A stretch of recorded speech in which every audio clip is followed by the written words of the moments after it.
Avis aux amateurs des années 70 et 90, le marché de la mode vintage a pris ses quartiers tout ce week-end à la Sucrière. 200 exposants proposent leurs plus belles pièces de déco rétro et de vêtements à la mode pop fever. Clémence Delarbre est allée y faire un tour. Décoration rétro, jupe à carreaux ou encore chemise à pois. Pas de doute, les amoureux du vintage vont pouvoir trouver leur bonheur ici, qu'ils aient 20 ans. Les années 60-70, j'adore, avec les formes, les pantalons pas de def, les couleurs. Ou un peu plus. Ah bah oui, ça me rappelle un peu ma jeunesse.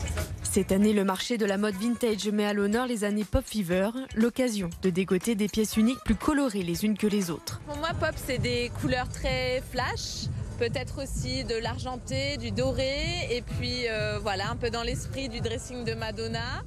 Et alors on a des pantalons de couleur pattes d'éléphant, un peu comme ça. Un style que certains ont adopté dans leur vie de tous les jours, comme Violette, venue avec sa maman. La plupart du temps, j'essaie maintenant de m'habiller qu'en vintage, parce qu'il y a des belles pièces, c'est pas trop cher et c'est toujours sympa. Avoir une petite touche comme ça sur soi de quelque chose d'une autre époque, c'est vraiment sympa. Une véritable passion qui séduit de plus en plus d'adeptes. Les plus jeunes aujourd'hui ont le curseur dans les années 90 voire 2000.